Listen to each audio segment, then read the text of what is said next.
چارسدہ کے علاقہ پڑانگ اموخیل میں عوامی نیشنل پارٹی کی جانب سے جلسہ عام کا انعقاد کیا گیا۔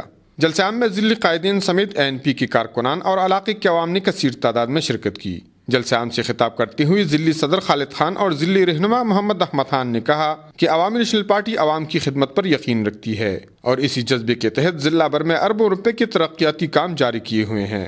انہوں نے کہا کہ پارٹی کے قائد اسفندیار ولی خان کی خصوصی ہدایات پر ضلع بھر میں سڑکوں کی تعمیر، اسکولوں، کالجز اور یونیورسٹی کا قیام عمل میں لایا جا رہا ہے۔ انہوں نے کہا کہ دیگر پارٹیاں عوامی نیشنل پارٹی کی پے در پہ کامیابیوں پر بلا جواز تنقید کر رہے ہیں، لیکن ANP کی کامیاب حکومت اور عوام دوست پالیسیوں کی بدولت آج عوام دیگر پارٹیوں سے مستفی ہو کر ANP میں شمولیت اختیار کر رہے ہیں۔ انہوں نے کہا کہ ماضی میں ضلع چارسدہ کو پسماندہ رکھا گیا ہے، لیکن ANP کی صوبائی حکومت نے اپنے دورے حکومت میں اتنے ترقیاتی کام کی کہ دیگر پارٹیاں آج تک نہ کر سکی۔ انہوں نے کہا کہ ہم نے پختونوں کی محرومیاں ختم کرنے کا عزم کر رکھا ہے، جس میں ہم کامیاب ہو گئے ہیں۔ جلسے عام سے شاہ حسین، خالد شاہ باچا اور دیگر نے بھی خطاب کیا۔